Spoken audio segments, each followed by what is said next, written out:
6 जून है, भारत की इतिहास का जो एक सुनहरा पन्ना है, वो पन्ना 6 जून का है। और आज भी ये गौरवशाली इतिहास, ये पन्ना हमको इंस्पायर करता है, प्रेरणा देता है। उस समय भारत गुलामी के अंधेरे में था। आक्रांताओं ने हमारी प्रजा को इतना त्रस्त कर रखा था कि उन्होंने अपना आत्मविश्वास, स्वत्व खो दिया था। अन्याय, अत्याचार, बर्बरता से जनता पीड़ित थी। आक्रांताओं ने और मुगलों ने इतना अत्याचार किया कि जनता अब बस एक ही आशा पर जी रही थी, कोई तो आए और हमें बचाए। और ऐसे समय में, ऐसे अंधेरे में महाराष्ट्र की छोटी सी जगह से एक आवाज उठी। वो आवाज थी हिंदवी स्वराज्य।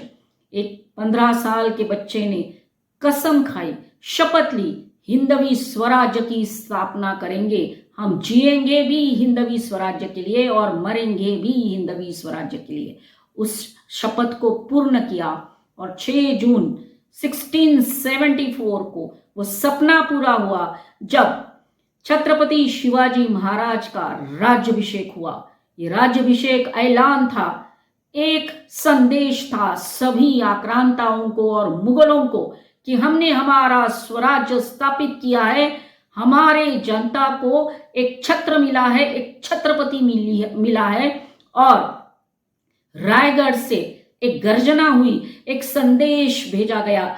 उसकी गूंज दिल्ली तक जा पहुंची और गूंज थी, प्रौढ़ प्रताप पुरंदर क्षत्रिय कुलावतंस सिंहासनाधीश्वर राजाधिराज श्रीमंत श्री श्री श्री छत्रपति शिवाजी महाराज की।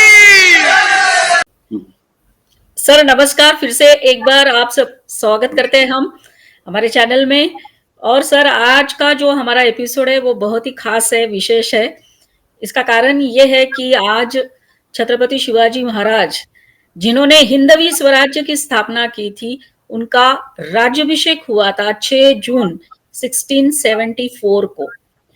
सर छत्रपति शिवाजी महाराज का अप्रोच, उनकी स्ट्रैटेजी, ये सब देखते हुए उनका मैनेजमेंट, आज भी उनका मैनेजमेंट जो है वो टाइमलेस मैनेजमेंट माना जाता है। He was the greatest, one of the greatest warrior. और हम बहुत भाग्यशाली है कि हमारे देश को ऐसे सुपुत्र प्राप्त हुए।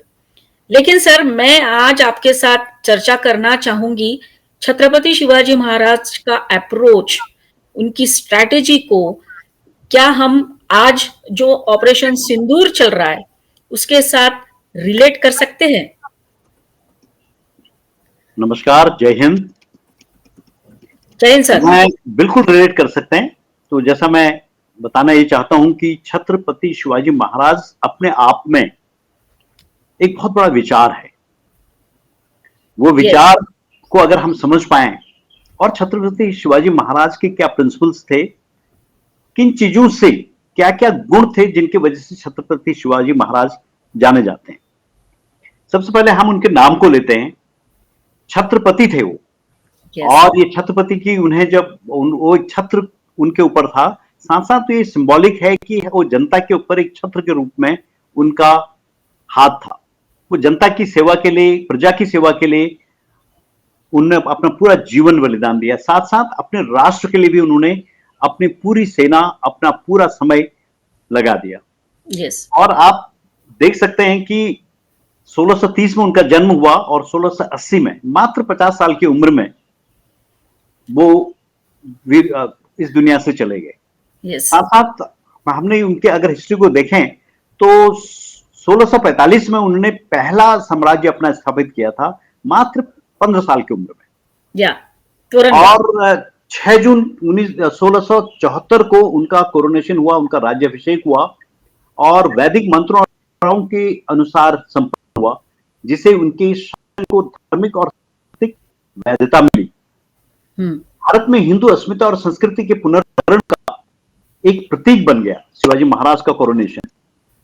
अब उसको इसलिए मनाया जाता है कि एक तो शिवाजी महाराज का राज्याभिषेक हिंदू स्वाभिमान, स्वराज्य और आत्मनिर्भर शासन का प्रतीक है। यह दिन हिंदू शासक के रूप में शिवाजी महाराज की वैधता मराठा साम्राज्य को रेखांकित करता है। यस। इस अवसर को राष्ट्रीय स्वयंसेवक संघ और कई सांस्कृतिक संगठनों द्वारा आज भी उत्साहपूर्वक मनाया जाता है, ताकि युवा पीढ़ी में गौरव और ऐतिहासिक चेतना जागृत हो। संदेश क्या है कि यह केवल ऐतिहासिक घटना नहीं, बल्कि एक आत्मसम्मान और सांस्कृतिक पुनर्जागरण का एक संदेश है। बराबर। शिवाजी महाराज ने दर्शाया कि धर्म और राष्ट्र हित साथ साथ चल सकते हैं। धर्म और राष्ट्र हित साथ साथ चल सकते हैं, ये उनका बहुत बड़ा सिद्धांत था। और विदेशी सत्ता के विरुद्ध सशक्त और नैतिक नेतृत्व संभव है। अब इन विचारों को अगर हम ध्यान में रखें तो हमें ये, और आज के संदर्भ में से सोचें, तो मैं तो पहला ये कहूंगा कि हमारी सेना बहुत हद तक शिवाजी महाराज के पद चिन्ह पर चलती है। शिवाजी महाराज का ये कहना था कि प्रजा और उनके सैनिक पहले आते हैं। और आज भी हम आर्मी में देखते हैं कि ऑफिसर्स हमेशा बाद में खाना खाते हैं, पहले हम जवान्स को उनका वेलफेयर पहले देखते हैं। इसलिए जब भी इंडियन मिलिट्री एकेडमी से हमारा युवा अधिकारी पास आउट होता है, तो उसको अंतिम पग के समय उसको चिरबुट के हॉल में जो लिखा है उसको वो पढ़ता है। इसके भाव हैं कि आपके देश की सुरक्षा, आपके देश की ग्रोथ सबसे ऊपर है, सबसे ऊपर वो है। उसके बाद आपके जवान्स, आपके सैनिक जो आपको देखते हो देश के लिए सर्वोच्च बलिदान देते हैं, उनका वेलफेयर, उनकी देखभाल आती है। और ऑफिसर्स का कंफर्ट और वेलफेयर हमेशा आता है, बट सबसे आखिर में आता है। बराबर। ये शिवाजी महाराज की बातों से भी प्रेरित होता है। और साथ साथ हमने, अगर हम देखें आजकल के समय में, पहले मैंने आपको बताया कि क्या कंडक्ट हमारा अपने लोगों के प्रति होना चाहिए, वो हमारी सेना फॉलो करती है। देश के प्रति, जैसे उन्होंने बोला था, धर्म और देश की रक्षा, ऐतिहासिक चेतना, ये साथ साथ चलती है। और अब हम देखते हैं कि जो ऑपरेशन सिंदूर हुआ, उसके काफी अंश शिवाजी की स्ट्रेटजी से मिलते हैं। अच्छा। शिवाजी की स्ट्रेटजी थी एक गुरिल्ला वॉरफेयर, और उनकी अब सबसे अचूक उनकी ये रणनीति थी, जिसमें वो गुरिल्ला वॉरफेयर से दुश्मन को एक चकित करके और दुश्मन को चकमा देके उस पर प्रहार करके उनकी सेना जीतती थी। सेम चीज अगर हम देखें, और इसमें सबसे बड़ा एलिमेंट है आश्चर्य का, सरप्राइज का। फौज में, आर्मी में आप दुश्मन को तभी जीत सकते हैं जब आप उसको, सरप्राइज एलिमेंट आपका सबसे ऊपर होता है। वही चीज हमारा, आपने देखा होगा जितने भी हमने सर्जिकल स्ट्राइक्स की, अब हम उसको वहां से ले लेना कि 71 के वॉर से बिल्कुल बहुत दूर, बहुत पहले नहीं हुआ, 50 साल पहले हुआ। तो 71 वॉर में भी जब हमारी जो उनकी गाजी पनडुब्बी थी वहां की, पाकिस्तान की, जो कि अरब सागर में आ रही थी, यहाँ हमारा जो शिप था विक्रांत, उसने उसको सरप्राइज करके खत्म किया। बराबर। सेम चीज इसमें एक फिल्म भी बनी है, अब जो मुक्ति वाहिनी हमने तैयार की थी बांग्लादेश में। बांग्लादेश को जो आजादी दी थी, इस आजादी मिली थी, उसमें हमारी फौजों का एक सरप्राइज एलिमेंट था। उसको हमने दुश्मन को वहां पर उनके 93 सैनिकों को हमने पीओडब्ल्यू बनाया, प्रिजनर ऑफ वॉर बनाया। वो भी सरप्राइज एलिमेंट का हिस्सा था। 93,000। हाँ। जो कि गलती से हमने वो तो खैर पुराने इतिहास की बात है कि वो हमने वापस कर दिए, जबकि हमारे 50 से ऊपर लोग आज भी उनका कोई अता पता नहीं है। बराबर। तो खैर इतिहास की गलतियां हैं, किसकी गलतियां हैं, क्या है, वो हिस्ट्री में लिखा हुआ है। स्ट्रेटजिक बहुत। दूसरी बात जो शिवाजी महाराज से हमें सीखने की बात है आजकल के संदर्भ में, हमारी जासूसी प्रणाली, उसको कहते हैं गुप्तचर संगठन। शिवाजी महाराज ने गुप्तचर संगठन इतना स्ट्रांग था कि वो दुश्मन के इलाके में उनके आदमी आके उनको दुश्मन के बारे में पूरी खबर हमारे पास होती थी, शिवाजी महाराज की सैनिकों के पास होती थी। बराबर। सेम चीज हमारे यहाँ पर हुआ, 21 ठिकानों का हमें पूरा पता था, कौन से ठिकाने में क्या चल रहा है।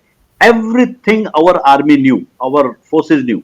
यस। और उसी के अनुसार हमने 9 ठिकाने जो बहुत जबरदस्त ठिकाने थे उन पर आक्रमण किया। राइट। ये और साथ साथ मनोवैज्ञानिक वॉरफेयर शिवाजी महाराज का बहुत बड़ा गुण था, वो चीज हमारे उसमें भी रहा है। और सौभाग्य से हमारे देश की जो एनआईए है, हमारे जो सुरक्षा सलाहकार हैं डोभाल साहब, वो पाकिस्तान में कई साल रहे हैं। वो आदमी को दुश्मन की साइकोलॉजी को और कैसे उनको बारे में जानकारी लेनी है और कैसे उनको सरप्राइज देना है, इस बारे में उनको महारत हासिल है। बराबर। उनकी शिवाजी महाराज की थी, तो दुश्मन को उनके दिमागी तौर से उनको करके नेस्तनाबूद करते थे। बराबर। उसके बाद हम देखते हैं कि शिवाजी महाराज ही ऐसे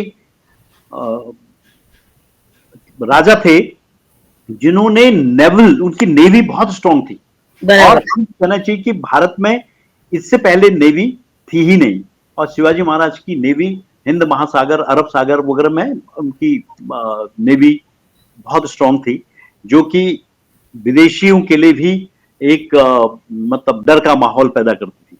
बराबर। तो ये था। और इसके साथ साथ शिवाजी की सबसे बड़ी बात ये थी कि कम सैनिकों से कम रिसोर्सेज यूज करके अधिक से अधिक अटैक दुश्मन को Yes. कैसे करना है, वो शिवाजी की खूबियां थी। वही Right. चीज हमारे हिंदुस्तान में भी किया हमने।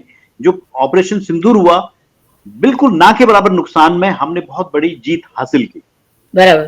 तो ये इस चीज को आप रिलेट कर सकते हैं। और एक और चीज है जो बहुत इंपॉर्टेंट है, राइट। हमने जैसे अभी कुछ देर पहले बात की थी सॉरी, आत्मसम्मान और सांस्कृतिक पुनर्जागरण का जैसे वो संदेश था, ये भी हमारी ऑपरेशन सिंदूर आत्मसम्मान और संस्कृति को बचाने का एक मैसेज था दुनिया भर के लिए।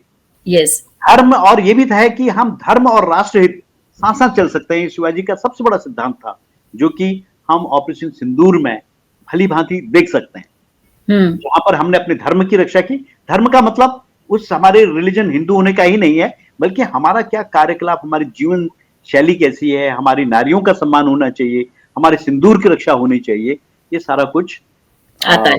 हमने किया, जो कि एक शिवाजी महाराज के ही कार्यकलापों से हमें सीख मिलती है। बराबर। जी। यस सर, आपने इतना अच्छा बताया और रिलेट कर रहे हैं हम लोग ऑपरेशन सिंदूर के साथ। तो जो बात कर रहे हैं आप ऑपरेशन सिंदूर की, कि उनकी जो स्ट्रैटेजी रही है, उसमें से जो स्ट्रैटेजी यूज हुई है हमारी अभी ऑपरेशन सिंदूर की, उसमें आप कौन से ऐसे इंपॉर्टेंट पॉइंट्स बता सकते हैं? एक तो आपने बताया सरप्राइज एलिमेंट, इंटेलिजेंस, और तीसरी जो बात इंपॉर्टेंट हमें लगती है वो है कि अपने रिसोर्सेस के साथ लड़ाई लड़ना। जी। तो ये आप ऑपरेशन सिंदूर में भी दिखता है सर? बिल्कुल दिखता है। और एक चीज और शिवाजी की थी खूबी कि फोर्टिफिकेशन था, मतलब उन्होंने बहुत किले बनवाए। आई थिंक लगभग छोटे मोटे सब मिला के 300 किले उन्होंने बनाए थे, जिसमें से बड़े किलों के रूप में आता है सिंहगढ़, रायगढ़, और एक दो और हैं, और बाकी सिंधुगढ़ उन्होंने समुद्र के किनारे बनाया था। सिंधुदुर्ग। ये भी इसकी स्ट्रेटजी है, स्ट्रेटजिक स्ट्रेंथ है कि रायगढ़ फोर्ट है, सिंहगढ़ का है, प्रतापगढ़ है, ये सारे इस हिसाब से बनाए थे कि, और उसके एंट्री पॉइंट इस हिसाब से बनाए थे ताकि दुश्मन को उसमें एक्सेस नहीं मिल सके। बराबर। ये उनका एक ये भी गुण था। और बाकी मैंने आपको बताया, intelligence gathering was one of the most important features of Shivaji's working style. Yes sir, Chhatrapati Shivaji Maharaj का इतिहास हम अगर पढ़ते हैं, और पर्टिकुलरली उनके वेपन्स के बारे में या उनके रिसोर्सेस के बारे में अगर बात करते हैं, तो उन्होंने कई चेंजेस लाए थे अपने वेपन्स में भी, और अपने रिसोर्सेस के साथ लड़ाई लड़ना, मतलब अगर उनके पास पत्थर अवेलेबल है तो उन्होंने पत्थरों के साथ भी लड़ाई जीती है सर। राइट। इसको रिलेट करते हैं सर अभी हम टेक्नोलॉजी से, या अभी हम इसको रिलेट कर सकते हैं।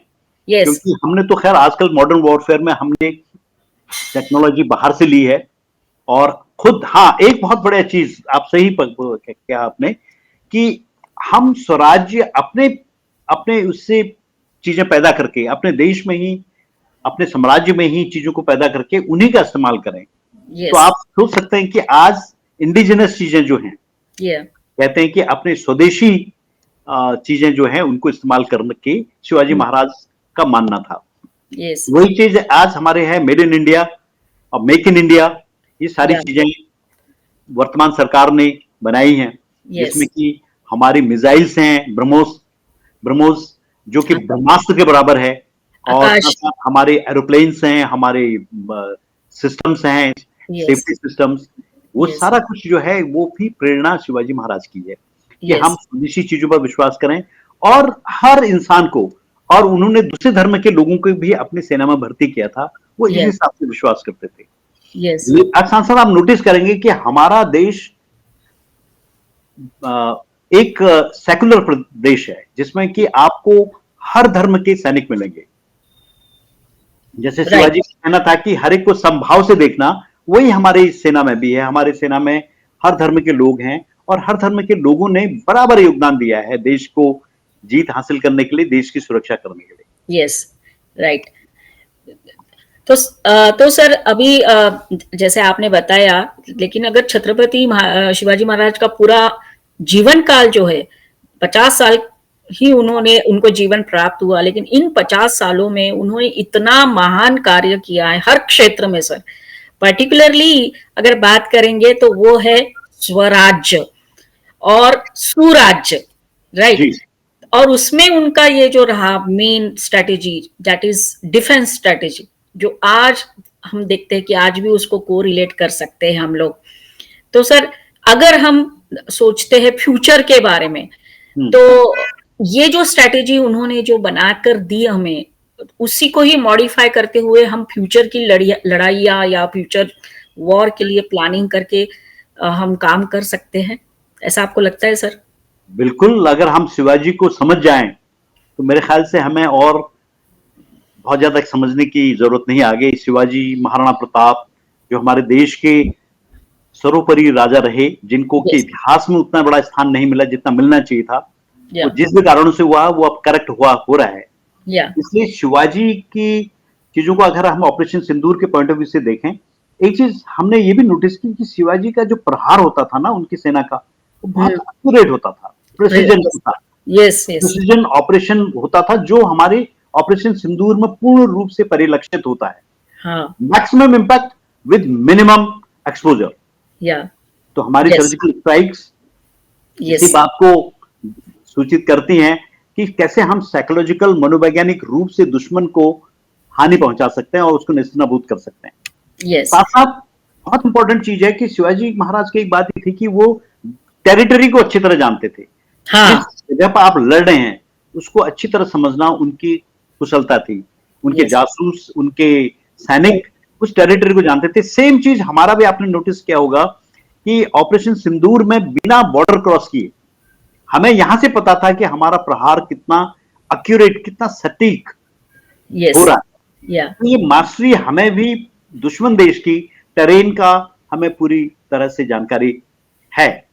और इसलिए हमें टेरेन को जानना, दुश्मन के टेरेन को जानना है कि कहां पर पहाड़ियां हैं, कहां पर उनके वो हैं अपने सेफ्टी के वो बना रखे हैं, कहां की इंस्टॉलेशंस हैं, कहां पर घाटियां हैं, कहां पर नदियां हैं, ये पूरी हमें जानकारी थी। यहां से देखे और कितना उसका एक्यूरेट प्रहार कर रहे हैं, ये ऑपरेशन सिंदूर ने सिद्ध किया है। और साथ साथ जैसे उनके जो आपने बात हमारे भी कि ना साइकोलॉजिकल प्रेशर, वो भी डिफेंस सिस्टम का एक हिस्सा होता था। उन्होंने कितनी सारी लड़ाइयां जो है ना, पहले साइकोलॉजिकल प्रेशर डाला और बाद में वो लड़ाइयां जीती है। तो सेम हमने देखा कि ऑपरेशन सिंदूर से पहले हमने कितना साइकोलॉजिकल प्रेशर पाकिस्तान के ऊपर बनाया था। यस, बहुत सही बात की आपने। इनफैक्ट ये भी मैं समझूंगा कि हमारी बहुत अच्छी स्ट्रेटजी थी। हमने 16 दिन इसमें जरूर लिए, लेकिन 16 देश को हमने डिप्लोमेटिकली, स्ट्रेटेजिकली, मिलिट्रीली और साथ साथ टैक्टिक पॉइंट ऑफ व्यू से हमने पूरी दुनिया को अपने साथ किया, उनको इन्वॉल्व किया। और साथ साथ हमने दुश्मन को साइकोलॉजिकल प्रेशर दिया, अपनी तैयारियां की, मॉक ड्रिल्स किए।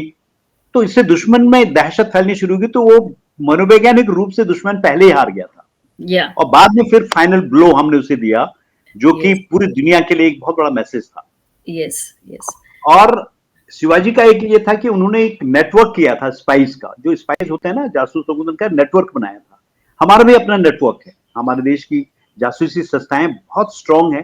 सबसे बड़ी बात है कि हमारे देश में जो भी लोग हैं, हमारी चाहे फोर्सेज हैं, पैरामिलिट्री फोर्सेज हैं या जासूसी संस्थाएं हैं, वो देश के प्रति अपनी जान कुर्बान करने के लिए हमेशा तैयार रहते हैं, देश के प्रति वफादार हैं। या यद्यपि ऑपरेशन सिंदूर में हमने कुछ ऐसे देश विरोधी व्यक्तियों को पाया, लेकिन उनको अंजाम मिल रहा है और सिंधु ऑपरेशन के तहत उनको उनके किए की सजा मिल रही है। बराबर। तो ऐसे हमने प्रोपोगंडा भी बहुत अच्छा किया, हमने कैसे फेक मैसेजेस ये भी किए, हमारी मीडिया ने भी हमारा बहुत साथ दिया और इससे हम लोग दुश्मन से एक कदम आगे रहे।